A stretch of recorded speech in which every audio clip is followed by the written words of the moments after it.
Hello, and welcome to Learning English Weekend, the Sunday edition. I'm Christopher Jones Cruz in Washington. It's May 22nd, 2016. It was on this day in 1990 that Microsoft released the Windows 3.0 operating system. And 1 year ago today, the Republic of Ireland became the first nation in the world to legalize gay marriage in a public referendum. Now, here's what's ahead on today's program.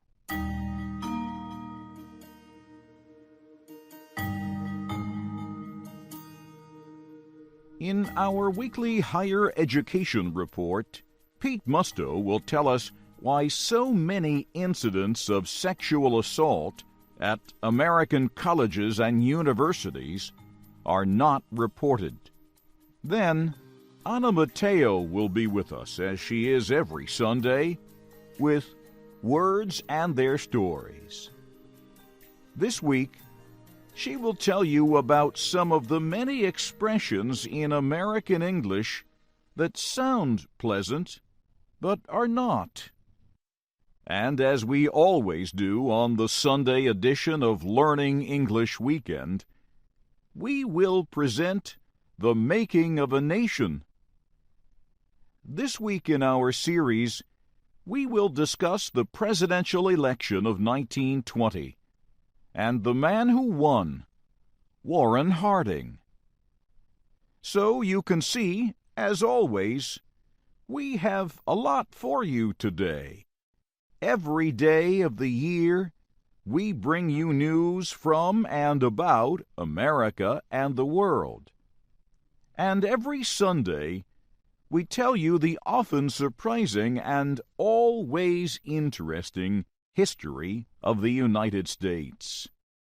We're on the radio, on the web, and we come to you on a podcast. We are wherever you are. We're the voice of America.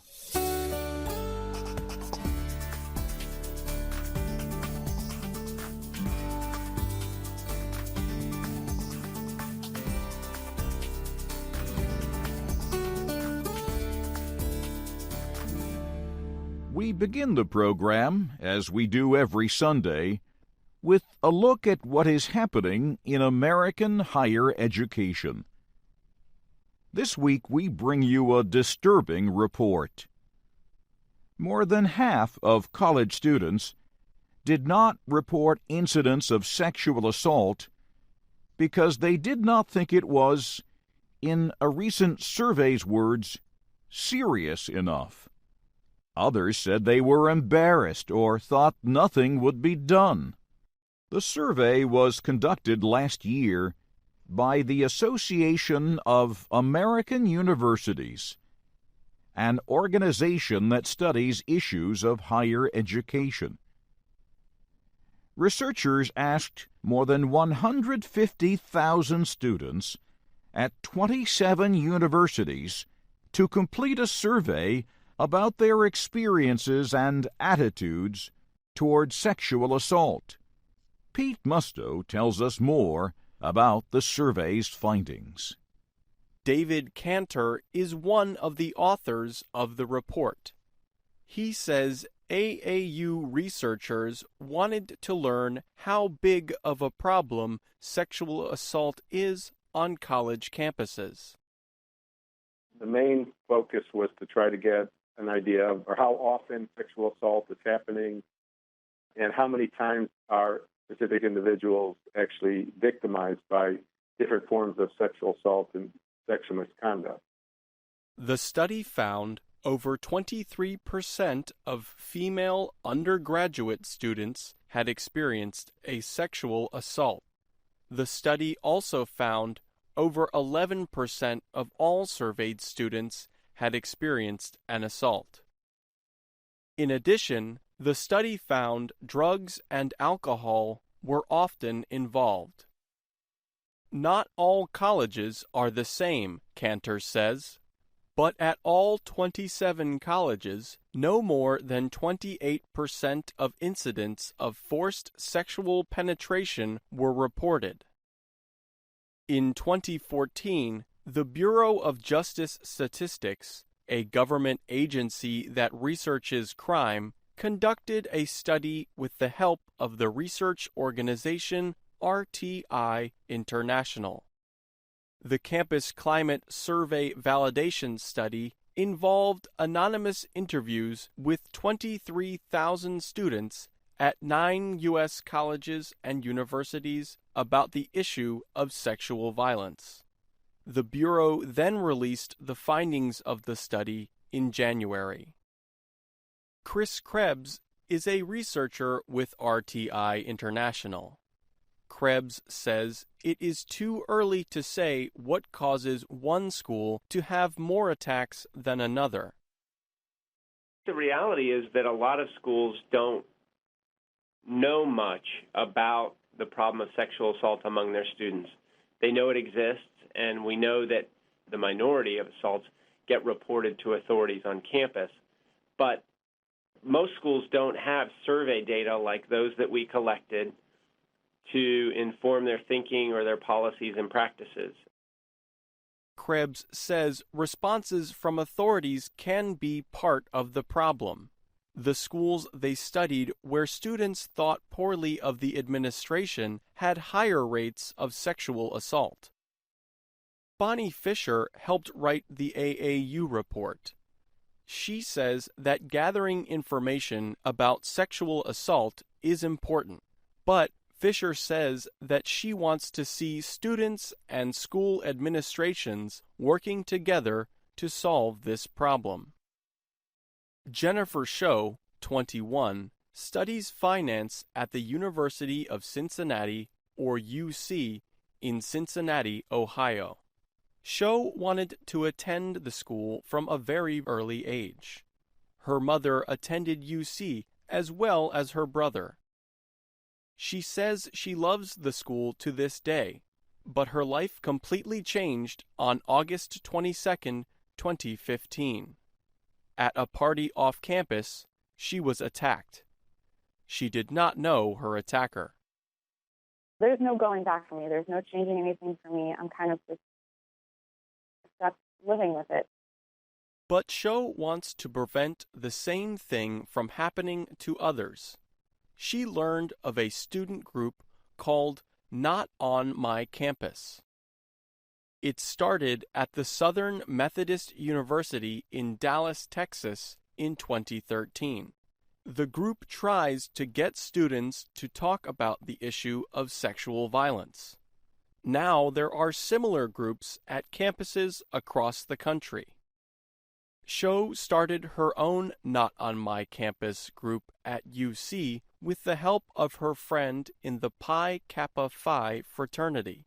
They work with fraternities and sororities to get their members to sign a pledge to discuss and prevent assaults on campus. Sho asks for more conversations about sexual violence, especially among men. The majority of men are not rapists. The majority of men will never rape, but we need the male gender to speak up about it because women can't fight this on our own. We're only half the population. Men hearing it from other men, I think, will help change minds and change behaviors. Several schools across the country have also begun to employ Title IX enforcement officers. Title IX is a section of a group of laws from 1972 designed to prevent discrimination based on gender. The government now sees sexual violence as discrimination. I'm Pete Musto. Thanks, Pete.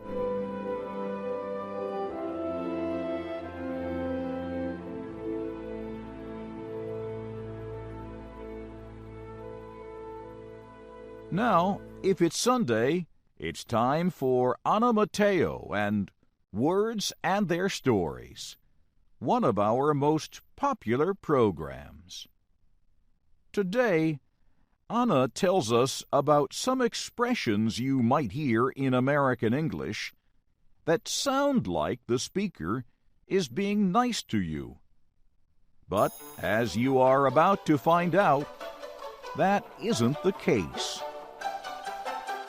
Now the VOA Learning English program, Words and Their Stories. There are so many expressions in American English that sound pleasant, but are not. Face the music is a good example. When someone says they have to face the music, it does not mean they are going to a musical performance or concert. Facing the music means to accept the unpleasant results of an action.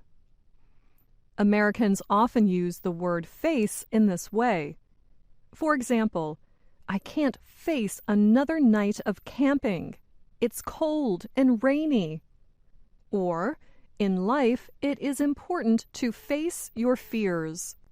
Face used in this way is very common. But now back to facing the music. Imagine a friend asks you to take care of her beautiful red sports car. She gives you the keys and says, "Thanks so much for watching my car while I'm away. But please do not drive it.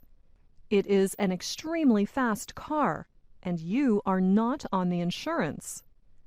But you do not listen. You want to show off to some friends and pretend the car is yours. So you drive it around town one night. As bad luck would have it, you lose control of the car and drive it into a stop sign. The damage is severe. When your friend returns, you must tell her what you have done and face the music. The music here is the consequence or result of your actions. It could be losing her friendship, or paying for repairs to her sports car, or both. Whatever the music is, you must face it. Most Americans know the expression, face the music. It is more than 150 years old. As with many expressions, its history is not clear. In 1851, the writer James Fenimore Cooper reportedly explained face the music as a theatrical term. In a theater, the orchestra often sits in front of the stage. So actors come on stage facing the musicians. Many actors are very nervous, a condition called stage fright. They may want to run away. Face the music came to mean accepting stage fright and not surrendering to it. Word experts also say face the music may have come from the military. A soldier who did something terrible could be forced out of the horse cavalry. The army drummers would play a slow, sad beat. The soldier would be carried away, seated backward on a horse, and facing the music of the drums. Humiliating. There are other American expressions that mean the same thing as face the music. To take your medicine means to accept the results from something bad you have done. And if someone says, "You made your bed, now lie in it," they mean you created a bad situation and now you will experience the results. Or, as we say in spoken American English, you must deal with it. Pay the piper also means the same as face the music. But that expression has its own very interesting beginning. We will talk about that on another Words and Their Stories. I'm Anna Mateo. Let's face the music and dance before the fiddlers have fled. Thanks, Anna. Now, as we do every Sunday, we present The Making of a Nation. This week in our series, Doug Johnson and Shirley Griffith discuss the presidential election of 1920. and the man who won, Warren Harding.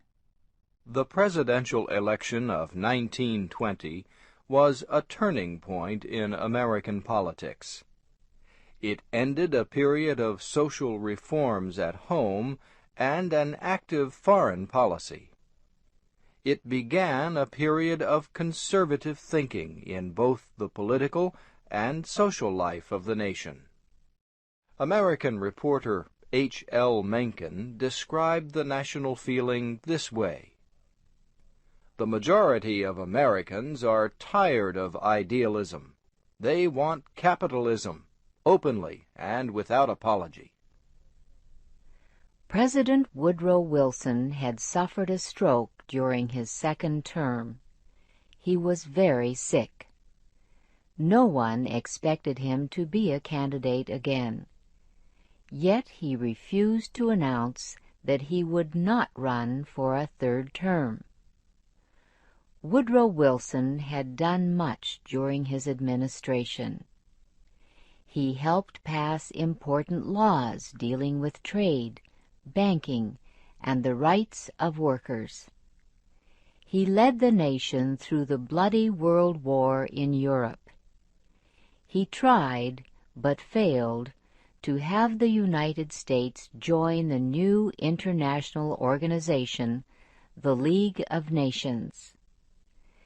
The American people honored Wilson for his intelligence and ideas, but they were tired of his policies of social change, and they did not want to be involved in international problems anymore. The leaders of President Wilson's Democratic Party understood the feelings of the people. They knew they had little chance of winning the presidential election if they nominated a candidate of change. Delegates to the Democratic Nominating Convention voted 44 times before agreeing on a candidate. They chose the governor of the state of Ohio, James Cox. The Republican Party also had a difficult time at its nominating convention. 4 men wanted to be president.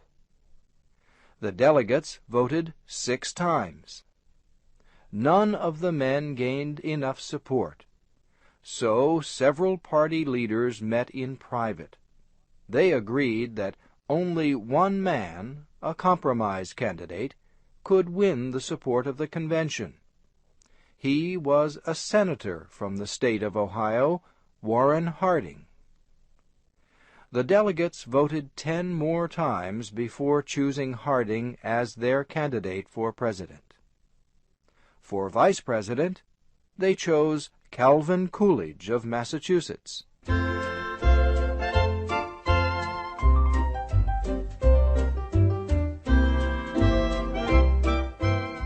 Warren Harding had owned a newspaper in Ohio. People advised him to enter politics because he was such a good public speaker. During the campaign, he promised lower taxes, less immigration, and more aid to farmers. He called for normalcy, a new period of peace and quiet with few changes. That is what the voters wanted to hear in 1920. Warren Harding won the election with 68% of the popular vote. In his first act as president, he invited people to visit the White House. He permitted them to walk in the garden. The act was a sign. The government seemed to be returning to the people. Warren Harding is remembered mostly for 2 events. One was a successful international conference. The other was a shameful national incident. After World War I, Britain, Japan, and the United States expanded their navies. They built bigger and better ships. Many members of the United States Congress worried about the cost. They also worried about increased political tension in Asia. They asked President Harding to organize a conference to discuss these issues. The conference was held in Washington in November 1921. President Harding invited representatives from the major naval powers of the time: Britain, Japan, France, and Italy. He also invited representatives from countries with interests in Asia: China, Portugal, Belgium, and the Netherlands. He did not invite the new Soviet leaders in Russia. Mr. Harding's Secretary of State, Charles Evans Hughes, spoke. He offered the conference a detailed plan to reduce the size of the world's major navies. He proposed that the world's strongest nations should stop building warships for 10 years. He also proposed that Britain, Japan, and the United States should destroy some ships to make their navies smaller immediately. Delegates to the conference debated the plan for 3 months. Japan demanded and won the right to have more ships. But the final agreement was very close to the one proposed by Secretary Hughes. The conference was not a complete success. For example, it did not prevent countries from building some kinds of ships. These ships would prove important in the Second World War. Also, it did not create ways to protect China and the islands in the South Pacific Ocean from Japanese expansion. Yet the Naval Treaty of 1921 was the first in which the world's strongest countries agreed to reduce the size of their armed forces. Most people thought it was a good treaty. The second thing for which President Harding is remembered is the Teapot Dome scandal. It involved the misuse of underground oil owned by the federal government. Warren Harding was an honest man, but he did not have a strong mind of his own. He was easily influenced, and he often accepted bad advice. He explained the problem with these words: "I listen to one side, and they seem right. Then I listen to the other side, and they seem just as right. I know that somewhere there is a man who knows the truth, but I do not know where to find him." President Harding appointed several men of great ability to his cabinet. They included Secretary of State Charles Evans Hughes, Treasury Secretary Andrew Mellon, and Commerce Secretary Herbert Hoover. However, some of his appointments were dishonest men. One was Interior Secretary Albert Fall. He was responsible for the Teapot Dome scandal. Secretary Fall gave a private company the right to take oil from land owned by the federal government. In return, the company gave him money and cattle. The oil was not supposed to be taken from the ground. It was supposed to be saved for the United States Navy to use in an emergency. Private oil companies and many politicians opposed this policy. They said saving the oil was unnecessary. Albert Fall opposed the policy when he was a member of the Senate. When he became Interior Secretary, his department took control of the lands containing the underground oil. Then he permitted private companies to use the land for a period of time. During that time, the companies could take out the oil. Some of the oil was in the western state of Wyoming. The rock mass on the surface looked like a container for making tea, so the area was called Teapot Dome. When the Senate uncovered Secretary Fall's wrongdoing, the press quickly called the incident the Teapot Dome Scandal. The Senate investigation led to several court cases which lasted throughout the 1920s. Secretary Fall was found guilty of misusing his government position. He was sentenced to prison for 1 year. President Harding did not live to see the end of the Teapot Dome incident. In the summer of 1923, he made a political trip to Alaska and the western states. On the way home, he became sick while in San Francisco. He died of a heart attack. Vice President Calvin Coolidge was in the northeastern state of Vermont when he heard that President Harding had died. Coolidge's father was a local court official in Vermont. He gave the oath of office to his son, and that is how Calvin Coolidge became the 30th President of the United States. The story of his administration will be the subject of our Making of a Nation program next week on Learning English Weekend, the Sunday edition.